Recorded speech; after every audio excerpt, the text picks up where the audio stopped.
রুদ্র ফোনের দিকে তাকিয়ে থেকেই কিরণের প্রশ্নের উত্তর দেয়, মনে ছিল না। এত ইন্টারেস্টিং এটা ব্যাপার তোর মনে ছিল না? হ্যাঁ, এতদিনে কাজের মতো কাজ করেছিস। আজকে আমি তোকে রেস্টুরেন্টে খাওয়াবো। লাবণ্যের ব্যাপারটা একদম মাথা থেকে ঝেড়ে ফেল। হ্যাঁ, লাবণ্য অসভ্য মেলো। রুদ্র হালকা হেসে বলল, থাপ্পড়ে কাজ হয়েছে, প্যারা থেকে মুক্তি পেয়েছি, এখন আর ফোন মেসেজ দেয় না। অরুণী কি খবর? প্রেমটা করে ফেল দোস্ত। রুদ্র উত্তরে বলল, তুই নিজের প্রেমের চিন্তা কর, অশুভ মেয়ে লোক এসব গালিয়ার গার্লফ্রেন্ডকে দিস না, সরি বল। কিরণ হতাশ গলায় বলল, সরি তো কয়েক শতবার বলেছি জান, কলিজে কত কিছু বলেছি, কাজই হচ্ছে না। রুদ্র কিছুক্ষণ চুপ থাকে, মোবাইলটা প্যান্টের পকেটে ঢুকিয়ে কিরণের দিকে তাকিয়ে আন্তরিক গলায় বলল, কিরণ, অরুণীকে তোর কেমন লাগে? কিরণ কৌতুক মাখা গলায় বলে, অরুণীকে আমার ভালো লাগে, এটা কয়েক হাজার বার বলেছি। ভালো লাগলেও কি অরুণী আমার সাথে প্রেম করবে? হ্যাঁ, তাছাড়া আমার গার্লফ্রেন্ড আছে। কিরণ সন্দিহান হয়ে আবার বলল, হঠাৎ তুই এই কথা জিজ্ঞেস করলি কেন? কারণ কি বলতো? রুদ্র হালকা গলায় বলল, তোর কিছু না। অরুণী ড্রয়িং রুমের সোফার উপর গুটিসুটি মেরে বসে আছে।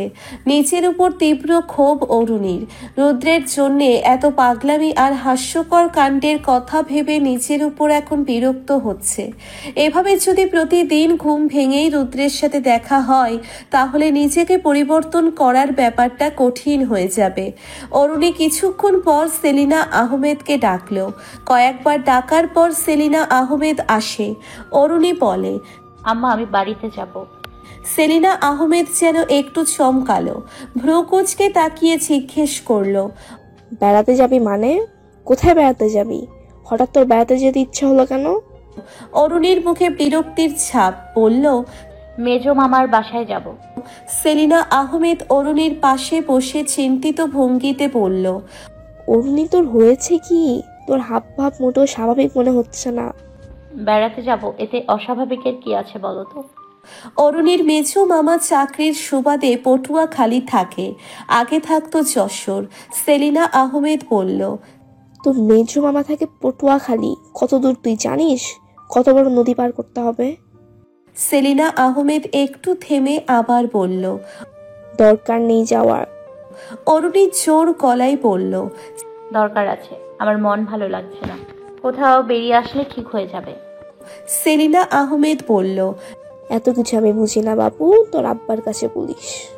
রাতে শাহিদ আহমেদ আসলে অরুণীর বেড়াতে যাওয়ার কথা বলতেই শাহিদ আহমেদ রেগে গিয়ে বলল, ওর এ তো সব অসুখ বিসুখ মন খারাপ সব হলো বাহানা। বাসায় টিচায় রাখলেই ওর সব সমস্যা শুরু হয়। লেখাপড়ায় ফাঁকি দেওয়া ওর স্বভাব হয়ে দাঁড়িয়েছে, বদমাইশ। সূর্য বিরক্ত গলায় বলল, আব্বা কি শুরু করলেন? সবকিছুতে লেখাপড়ার বিষয়টা টানেন কেন? ওর কি বলেছেও পড়বে না? শাহিদ আহমেদ বলল। তাই বলে পটুয়াখালী যাবে? সূর্য বলল। তো কি হয়েছে, আমি ওকে দিয়ে আসবো। অরুণী সূর্যের দিকে তাকিয়ে বলল, দাদা কালকে যাচ্ছি তাহলে। সূর্য কি যেন ভেবে বলল, কালকেই যেতে হবে? অরুণী হ্যাঁ সূচক ভঙ্গিতে মাথা নাড়ায়।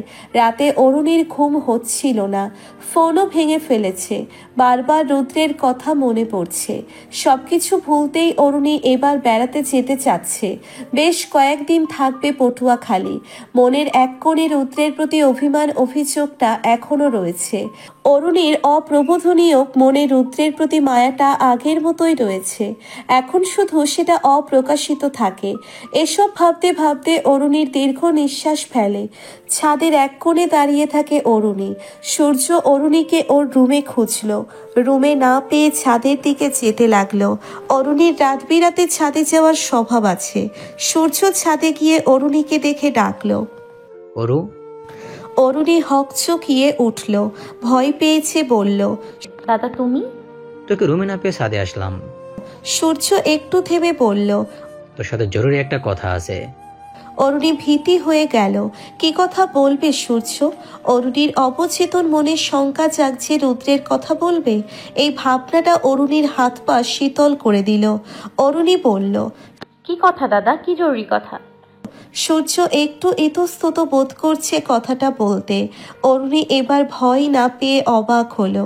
কি এমন কথা যার জন্যে সূর্য ইতস্তত বোধ করছে? বিষয়টা কেমন অস্বাভাবিক লাগলো অরুণীর কাছে। সূর্য কিছুক্ষণ পর বলল, মিলের বাসা থেকে বিয়ের কথাবার্তা চলছে, তুই একটু আমাদের ব্যাপারটা আব্বা আমাকে বল। আমি নিজে কিভাবে বলবো? লাস্ট লাস্টের একটা ব্যাপার আছে না? অরুণী এত বিষণ্ণতার মাঝেও হেসে উঠল সূর্যের মুখের অভিব্যক্তি দেখে। সূর্য অস্থির হয়ে বলল, বিষয়টা মোটেও হাসির না অরুণী, হাসি বন্ধ কর। অরুণী হাসি বন্ধ করে বলল, বিয়ের কথা বলবো নাকি প্রেমের ব্যাপারটা জানাবো? বিয়ের কথা বলবি? তোমার কি বিয়ের বয়স হয়েছে দাদা? নিজেই তো খাও বাপের হোটেলে। সূর্য কঠিন স্বরে বলল। অরুণী, এত কথা বলিস না তো। অরুণী থামে। সূর্য এ জন্যেই একদম অরুণীকে পটুয়াখালী নিয়ে যেতে রাজি হলো। ব্যাপারটা বোধগম্য হতে অরুণী আবার হেসে ওঠে। অরুণী বলল, দাদা পটুয়াখালী লঞ্চে যাব কিন্তু। সূর্য বলল, তুই আমার ব্যাপারটা ম্যানেজ কর, লঞ্চে না প্লেনে নিব তোকে। রুদ্র ফোন দিচ্ছে অরুণীর ফোনে। ফোন বন্ধ দেখে রুদ্র বিরক্ত হচ্ছে বারবার। কথা বলা প্রয়োজন অরুণীর সাথে। অরুণী এতটা কষ্ট পাবে কিংবা অভিমান করবে রুদ্র যেন বুঝতে পারেনি। কিছুটা দোটানায় ভুগছে রুদ্র। অরুণীকে কি বলবে ভালোবাসার কথা? রুদ্রের একটু একটু করে উপলব্ধি করছে ও অরুণীকে ভালোবাসে। অরুণীর চঞ্চলতা, চপলতা, হাসি সবকিছু ভীষণভাবে টানছে রুদ্রকে। অরুণীর সাথে ফোনে কথা বলার জন্য ক্রমশ তৃষ্ণার্ত হয়ে উঠছে রুদ্র সকালের দিকে ফোন দিয়ে বলল অরুণী পটুয়াখালী যাবে, বেশ কয়েকদিন বেড়াবে। রুদ্র চমকে গেল। অরুণীর ফোন বন্ধ, আবার বেড়াতে চলে যাবে? অরুণীর সাথে দেখা করতে কিছু জিজ্ঞেস করতে পারল না রুদ্র। সূর্যের ব্যাপারটা বাসায় জানালো অরুণী।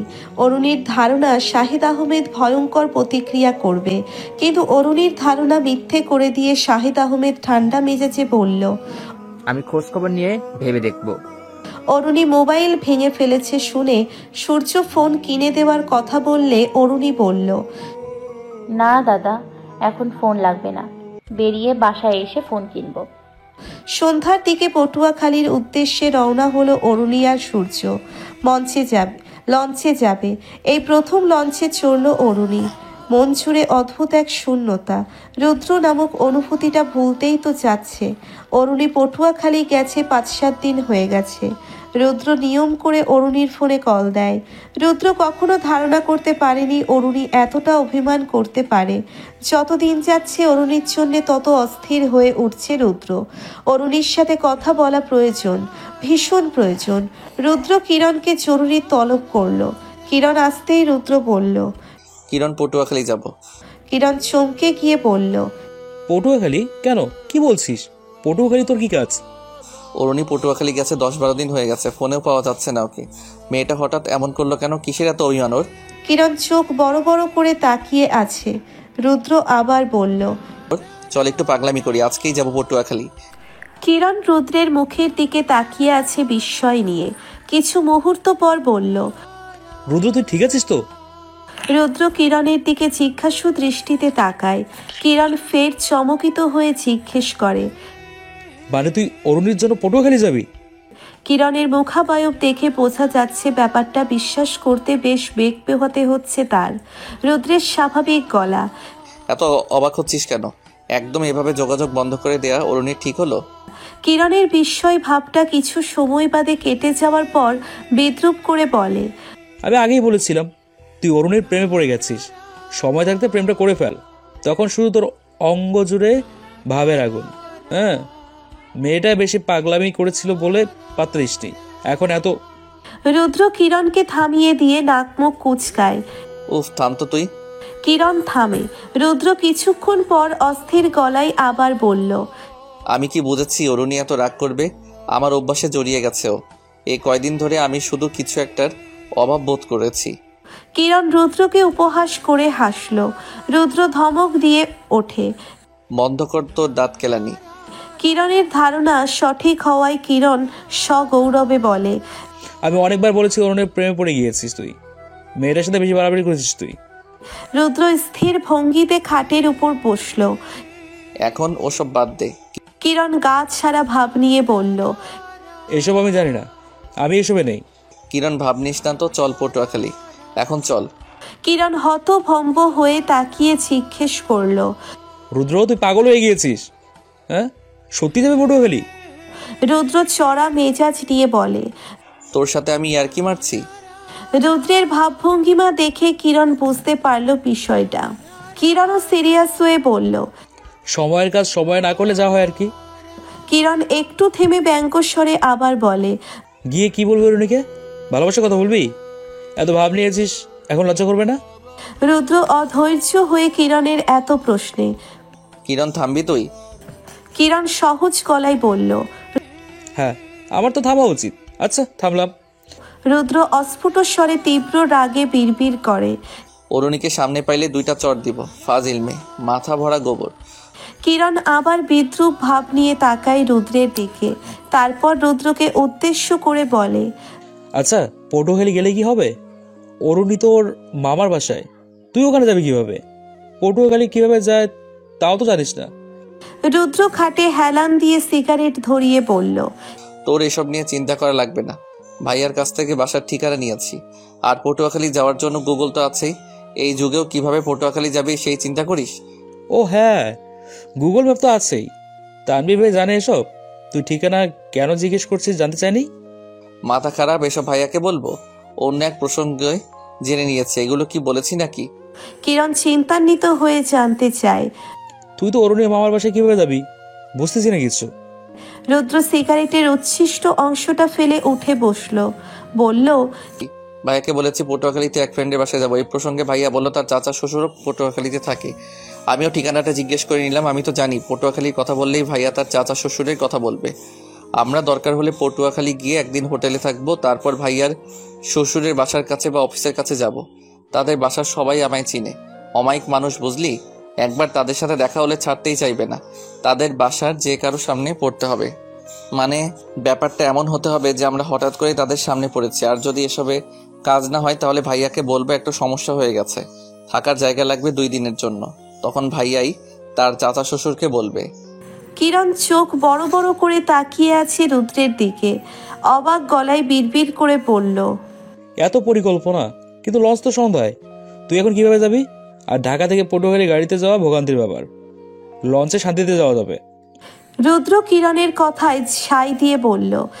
হ্যাঁ, লঞ্চেই যাব। কিরণ কিছুক্ষণ কি যেন ভেবে। আচ্ছা, অরুণী তো কয়দিন পর এসেই পড়বে, না গেলে হয় না? এমন তো না যে অরুণী পটুয়াখালী থেকেই যাবে। আর তোর হঠাৎ করে এত উপচে পড়া প্রেম আসলো কোত্থেকে? মাঝে মাঝে পাগলামি করতে ভালো লাগে, প্রেম তো হঠাৎই হয়। কিরণ আবার দ্বিধান্বিত হয়ে পড়ে। দোস্ত, তোর মাথা ঠিক আছে? কি সব পাকনামি করছিস? হ্যাঁ, রুদ্র গাঢ় গলায় বলল। আমি ঠিক আছি, রওনা দে, সন্ধ্যায় যাব। কিরণ আর কিছু বলার সুযোগ পেল না। রুদ্র শুধু ভাবছে অরুণী ওকে দেখে কতটা অবাক হবে, কেমন প্রতিক্রিয়া করবে অরুণী। এসব ভাবতে ভাবতে অপূর্ব পুলকে বারবার রোমাঞ্চিত হতে থাকে রুদ্রের বুকের ভিতরটা। রুদ্র খাটের আতশোয়া অবস্থায় চোখ বুজে আছে, অরুণীর সমস্ত পাগলামিগুলো নতুন করে ভাবছে। রুদ্রের ঠোঁটের কোণে আপনা আপনি হাসি ফুটে ওঠে। রুদ্রের শুধু মনে হচ্ছে আসলেই অরুণী অদ্ভুত। 4টের দিকে কিরণ আসে, কাঁধে ছোটখাটো একটা ব্যাগ ঝুলানো। এসেই রুদ্রকে তাড়া দিয়ে বলল। এখন রেডি হসনি? পাগলামি করতে যাব পটুয়াখালী অ্যাডভেঞ্চার। বলেই হাসলো কিরণ। রুদ্র জিজ্ঞেস করলো।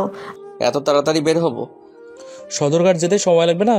রাস্তায় জ্যাম থাকলে তো লঞ্চ মিস। আগে আগে যাওয়াই ভালো। আমি একবার বরিশাল গিয়েছিলাম, এসব ব্যাপারে ধারণা আছে আমার, বুঝলি? রুদ্র তাড়াহুড়ো করে রওনা দেয়। কিরণের দিকে তাকিয়ে অজ্ঞাত এক শঙ্কা নিয়ে বলে। আল্লাহ জানে কপালে কি আছে। কিরণ হালকা গলায় বলে। খুব বেশি হলে মার আছে কপালে, এর বেশি আর কি। পাগলামি করতে যাচ্ছি, একটু মার তো খাওয়াই যায়। কে মাইর দিবে? কিসের জন্য মাইর দিবে? আবল তাবল বকিস না তো। রুদ্র আর কিরণ বাসা থেকে বের হয়, সদরঘাটের উদ্দেশ্যে গাড়ি নেয়। কিরণ বলে।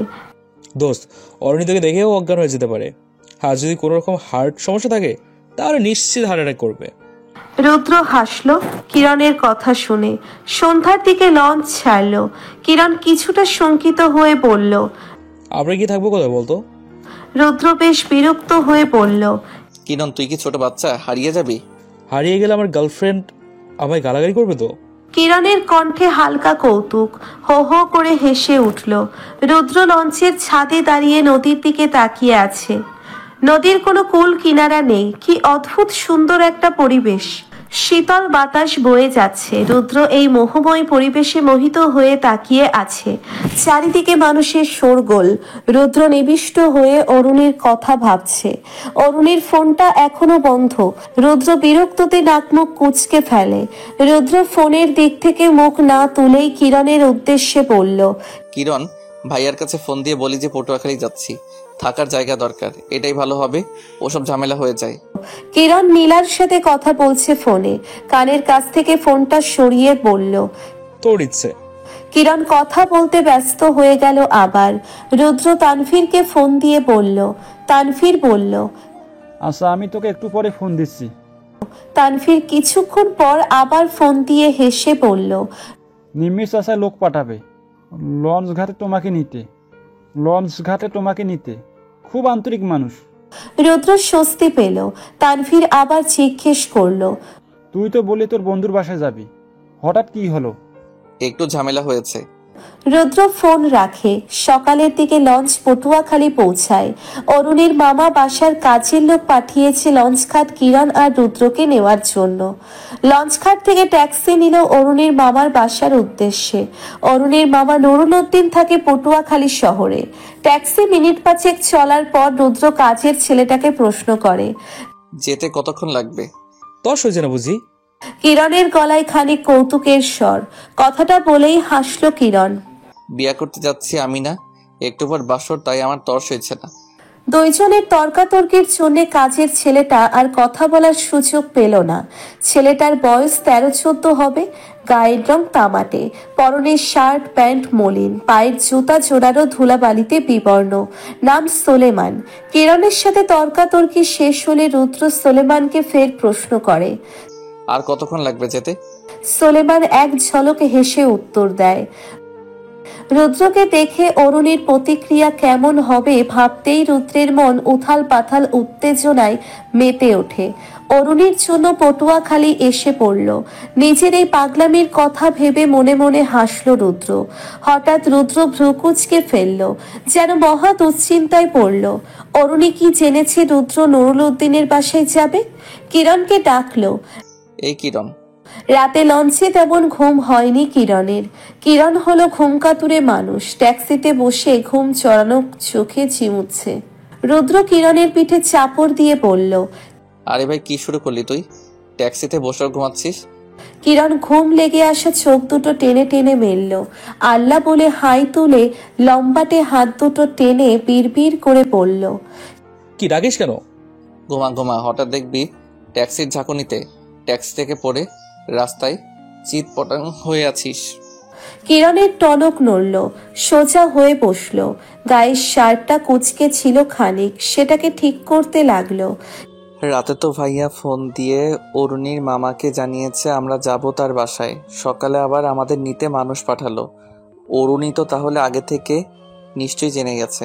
তুই হঠাৎ তো আবেগী হয়ে গেলি কেন? জানছে তো কি হয়েছে? কিরণ আবার চোখ দুটো বন্ধ করে রইল। রুদ্র সেদিকে বার কয়েক তাকালো খানিক বিরক্ত নিয়ে। চোখ বন্ধ রেখেই কিরণ বলল, অরুণের সংস্পর্শেও তুই অরুণের মতো হয়ে গেছিস। পটুয়াখালী এসে পড়া বাড়াবাড়ি রকমের পাগলামি না? হ্যাঁ, পটুয়াখালী এসে পড়া ছোঁয়াচে রোগ দোস্ত, ছোঁয়াচে রোগ। তোর সাথে থাকতে থাকতে আমায়ও না জানি কবে এই রোগ পেয়ে বসে। বলেই অট্ট হাসিতে ফেটে পড়ল কিরণ। কথাটা যুক্তিসঙ্গত বটে। রুদ্রও কিরণের সাথে হাসিতে যোগ দিল। সোলেমানের কাছে অরুণীর কথা জিজ্ঞেস করবে? এসব ভাবতে ভাবতে হঠাৎ জিজ্ঞেস করে ফেলে, সোলেমান, নুরুল আঙ্কেলের বোনের মেয়ে অরুণীকে চিনো? সোলেমান অবাক গলায় বলে, চিনু না মানে? হ্যাঁ তো, এমন মগু বাসাই, এ তো এখন মগু বাসাই। অরণ্য আফাই এত কথা কয়, আস্তে আস্তে পেটের চামড়া ব্যথা হয়ে গেছে। সোলেমানের কথা বুঝতে রুদ্রের অসুবিধে হলো বেশ। কথাগুলো বোধগম্য হতে কয়েক মিনিট লাগলো। কিরণ হাসতে হাসতে বলল, সোলেমান, তুমি কি হিন্দিতে কথা বললা? আমি হিন্দি কথা কইতে পারি না, আমার বড় বইনে পারে। এই হারা দিন হিন্দি সিরিয়াল দেখে, হিন্দি এককালে মুখস্থ হইবে। সোলেমানের কথা ঠিক না বুঝলেও মজা পাচ্ছে কিরণ। উৎসুক আর কৌতূহলী হয়ে একটার পর একটা প্রশ্ন করে যাচ্ছে সোলেমানকে। হঠাৎ গাড়ি থামে। জড়তার কারণে রুদ্র সামনের দিকে ঝুঁকে পড়ল, আর একটু হলেই ট্যাক্সি থেকে পড়ে যেত। সোলেমান রুদ্রের অবস্থা দেখে ঠোঁটের নিচে দুপাটি মোটা দাঁত বের করে হাসে। রুদ্রের কঠিন দৃষ্টিতে তাকাতে হাসি মিইয়ে যায় সোলেমানের। গাড়ি থেকে নেমে সামনের দিকে তাকালো রুদ্র। 3 তলা একটা বিল্ডিং। সোলেমান বলল, এরা 3 তলায় থাই। রুদ্রর খেয়াল নেই সোলেমানের কথার দিকে। কেমন একটা অস্বস্তি রুদ্রকে জেঁকে ধরেছে। কিরণ রুদ্রকে সামনের দিকে হাঁটার তাড়া দিয়ে চাপা গলায় বলল, আচ্ছা, এই বয়সে তোর ভীমরুতি পেয়েছে, একদম পটুখালি চলে এসেছিস। রুদ্র সামনের দিকে হাঁটে, স্বাভাবিক হওয়ার চেষ্টা করে। কিসের জন্য অস্বস্তি লাগছে এই প্রশ্নের উত্তর খোঁজে। নিজের এই নাস্তা নাবুদ অবস্থা দেখে রুদ্র নিজেই বিরক্ত হচ্ছে। যে মেয়ে ফোন দিতে বলে সিম চেঞ্জ করে ফেলতি, সেই মেয়ের জন্য এখন একদম উন্মাদ হয়ে গেছিস। একেই বলে সবাই বন্ধু। তুই থামবি? আশাটা কি উচিত হয়েছে? 3 তলায় যাবার সিঁড়ি ভাঙতে ভাঙতে রুদ্রের মনে এসব চিন্তা জাগে। সোলেমান কলিং বেল বাজানোর সাথে সাথে চম্পা বেগম দরজা খুলে দেয়। নুরুল উদ্দিনের স্ত্রী চম্পা বেগম। বিয়ের সময় নুরুল উদ্দিনের সাথে বেশ কথাবার্তা হলেও চম্পা বেগমকে দেখেননি বোধহয়। দেখলেও অত মানুষের ভেতর খেয়াল নেই। রুদ্র হালকা হেসে সালাম দেয়। চম্পা বেগম সালামের জবাব দিয়ে হৃষ্ট চিত্তে বলল, কেমন আছো তোমরা? আসো আসো, ভিতরে আসো। রুদ্র বাসার ভিতরে ঢুকে এদিক ওদিক তাকাচ্ছে অস্থির চোখে। অরুণী কোথায়? নুরুল উদ্দিন রুদ্র আর কিরণের উদ্দেশ্যে বলল, আগে ফ্রেশ হয়ে নাস্তা করো, তারপর কথা হবে। এসব কথার মাঝে কিরণ ইশারা ইঙ্গিত বারবার রুদ্রের দিকে তাকিয়ে বলছে, অরুণী কোথায়? রুদ্রর মনেও একই প্রশ্ন। দুইজন চোখ চাওয়াচাওয়ি করলো বার কয়েক। নুরুল উদ্দিন চম্পা বেগমকে উদ্দেশ্য করে বলল, ওদেরকে গেস্ট রুমটা দেখিয়ে দাও, তোমরা ফ্রেশ হয়ে নাও। দুদণ্ড থেমে নুরুল উদ্দিন চম্পা বেগমের উদ্দেশ্যে আবার বলল, নাস্তা রেডি তো? চম্পা বেগম হ্যাঁ সূচক ভঙ্গিতে মাথা নাড়িয়ে রুদ্র আর কিরণকে উদ্দেশ্য করে বলল, আমার সাথে এসো বাবা। রুদ্র গেস্ট রুমে ঢুকে খাটের উপর ধপ করে বসে পড়ল। কিরণ আমারে সত্যি ভীমরতিতে পাইছে রে, বিলাপ করে বলল। রুদ্রর কণ্ঠস্বর ক্লান্ত। কিরণ তেতো মেজাজ। দূর শালা, অরুণী কই? নাকি তোকে দেখে পালিয়েছে? রুদ্র কি যেন ভেবে হঠাৎ করে বলে উঠল, আচ্ছা কিরণ, আমার মাথায় কি ভূত চাপছে? আমি ঢাকা থেকে পটুয়াখালী এসে পড়েছি, আমি ঠিক আছি তো? না, তোর মাথায় পেতনি চাপছে। এখন আমার কিছু ভাবতে ইচ্ছে করছে না, পেট ক্ষুধায় চোচো করছে। কিরণ খাট ছেড়ে উঠে ওয়াশরুমে ঢুকে পড়ল। রুদ্র গা ছাড়া ভাব নিয়ে খানিকক্ষণ শুয়ে থাকলো। কিছুক্ষণ পর অরুণীকে খোঁজার উদ্দেশ্যে রুমের দরজার কাছে যায়। গেস্ট রুমের পাশের রুম থেকে অরুণী বের হলো, হাতে ব্রাশ, চুলগুলো উস্কো খুস্কো। বোঝা গেল মাত্র ঘুম থেকে উঠল। রুদ্র দরজার সাথে হেলান দিয়ে দাঁড়িয়ে তাকিয়ে আছে অরুণীর দিকে। কেবল আস্তে করে ডাকলো, অরুণী। অরুণী যেন ভুল কিছু শুনেছে, আশেপাশে তাকাচ্ছে। হঠাৎ অরুণীর দৃষ্টি আটকে গেল রুদ্রের দিকে। বিস্ফোরিত চেহারা নিয়ে তাকালো কয়েকবার। হাতের ব্রাশটা আচমকা ছুঁড়ে ফেলে গলা ফাটিয়ে চিৎকার দিয়ে দৌড় দিল। ভয়ার্থ আর ত্রাসিত হয়ে কাঁপা কাঁপা গলায় ডাকলো, মামা মামা মামা। আমি নুরুল উদ্দিন আর চম্পা বেগম দৌড়ে গেল অরুণীর কাছে। এভাবে চিৎকার চেঁচামেচি শুনে কিরণও ওয়াশরুম থেকে বেরিয়ে আসলো। রুদ্র বেকুব হয়ে দাঁড়িয়ে আছে। কিরণ অস্থির গলায় প্রশ্ন করে, কিরে, কি হলো? রুদ্র উৎফুল্ল চিত্তে হাসতে হাসতে বলল, আমি জানতাম অরুণী আমায় দেখলে ভূত ভেবে ডাক চিৎকার দিবে। বাবারই তো কথা, অরুণীর জায়গায় যে কেউ হলেই এমন করতো। অরুণী তাহলে থেকে জানতো না আমরা আসবো? কিরণ থেমে তীব্র উৎসুক হয়ে জিজ্ঞেস করে, দোস্ত কি হয়েছিল? আমি দরজার সামনে আসতেই দেখি অরুণী পাশের রুম থেকে বের হচ্ছে। আমি ওর নাম ধরে ডাকলাম, আমায় দেখে কয়েকবার বিস্ফোরিত চোখে তাকিয়ে দৌড় দিল। কিরণ এবার হাসতে লাগলো। অরুণীর শরীর ঈষৎ কাঁপছে, চেয়ারে বসে আছে স্তম্ভিত হয়ে। নুরুল উদ্দিন আর চম্পা বেগম বারবার জিজ্ঞেস করছে, অরু, কি হয়েছে? কি দেখে ভয় পেয়েছিস? অস্থির গলায় প্রশ্ন করছে সবাই। অরুণী ফ্রিজের ঠান্ডা পানি ঢকঢক করে খাচ্ছে। রুদ্র আর কিরণ রুম থেকে বের হয়ে সেদিকে আসতে লাগলো। অরুণী আবার দেখলো রুদ্রকে, সাথে কিরণ। অরুণী ফাঁকা মস্তিষ্ক নিয়ে তাকিয়ে রইল, কিছুই বুঝতে পারল না।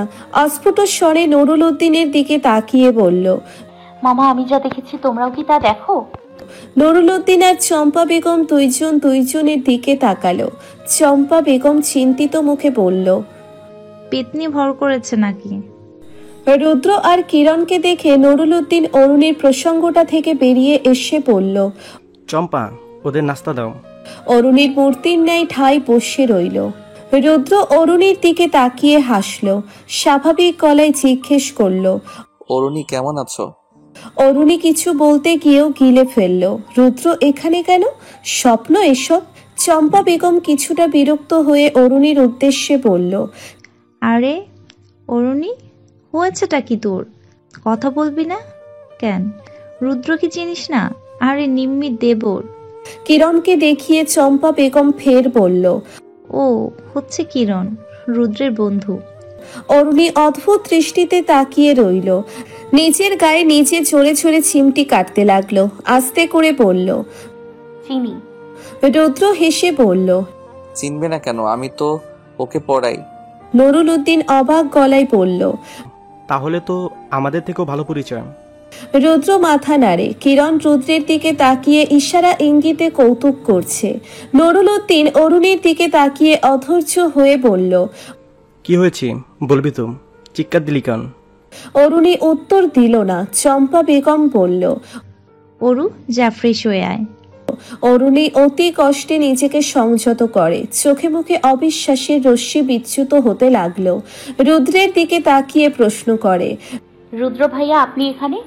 নুরুল উদ্দিন বলে উঠল, আহা অরুণী, কি পাগলের মতো কথা বলছিস? বেড়াতে এসেছে ওরা।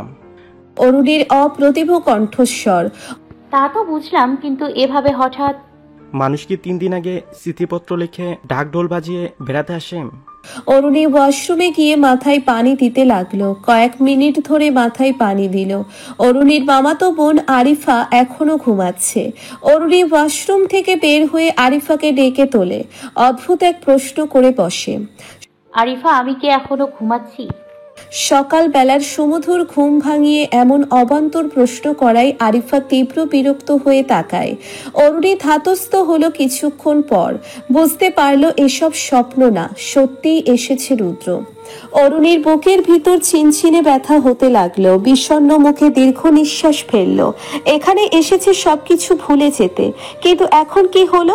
অরুণীর যন্ত্রণা আরো গাঢ় হয়। চম্পা বেগম খাবার রুম থেকে ডাকে অরুণীকে। অনেকক্ষণ ধরে ডাকা সত্ত্বেও অরুণী কোনো সাড়া না দেওয়ায় চম্পা বেগম সোলেমানকে নিয়ে অরুণীকে ডেকে পাঠায়। অরুণীর আবার সবকিছু অসহনীয় লাগতে লাগলো। টেবিলের কাছে গিয়ে দেখে রুদ্র আর কিরণের খাওয়া শেষ। নুরুল উদ্দিনের সাথে বসে খোশগল্প করছে। নুরুল উদ্দিন মানুষের সাথে ভাব জমাতে দক্ষ। অরুণীর গলা দিয়ে খাবার নামছে না। কিছুক্ষণ খাবার নেড়ে চেড়ে পানি দিয়ে উঠে রুমের দিকে যেতে উদ্যত হয়। রুদ্র হঠাৎ সোফা ছেড়ে উঠে বলল, রুমে যাচ্ছি, কাজ আছে একটু। নুরুল উদ্দিন বলে, যাও যাও। এই বলে কিরণের সাথে কথা বলায় ব্যস্ত হয়ে যায়। কিরণ শুধু একবার রুদ্রের দিকে তাকিয়ে রহস্যে হাসি দিল। রুদ্র দ্রুত পায়ে হেঁটে অরুণীর কাছে গেল। আশেপাশে তাকালো। সবাই খাবার রুমে, আর খাবার রুম থেকে এই জায়গাটা দেখা যায় না। রুদ্র ডাকলো, অরুণী শোনো। অরুণী তাকাই রুদ্রের দিকে। কি শুনবো? কথা আছে, ছাদে চলো। অরুণী ভ্রুকুচকে তাকিয়ে রইল। রুদ্রর আচরণ অস্বাভাবিক লাগছে খুব। রুদ্র কি কথা বলবে? এই চিন্তাটা অরুণীকে অস্থির করে তোলে। অরুণী আশেপাশে তাকিয়ে বলল, কেন ছাদে যাব? কি কথা আপনার? বাসায় কত মানুষ, আপনার সাথে ছাদে গেলে কি ভাববে? কেউ দেখবে না, আসো তুমি। অরুণীর সবকিছু এলোমেলো মনে হচ্ছে, কিছু বুঝতে পারছে না। রুদ্র আচমকা অরুণীর হাত ধরে বলল, চলো ছাদে চলো, কথা আছে। রুদ্র অরুণীর হাত ধরে টেনে ছাদে নিয়ে গেল। অরুণী বিস্ময়ের সর্বোচ্চ চূড়ায় পৌঁছে নির্বাক হয়ে রুদ্রের দিকে তাকিয়ে রইল। ছাদের দরজা বন্ধ করে দেয় রুদ্র। অরুণী কোনো প্রশ্ন করল না। রুদ্র অরুণীর হাত ছেড়ে ছাদের এক কোণে রেলিং ঘেঁষে দাঁড়ায়। অরুণী তীক্ষ্ণ দৃষ্টিতে তাকিয়ে আছে রুদ্রের দিকে। হঠাৎ প্রশ্ন করল,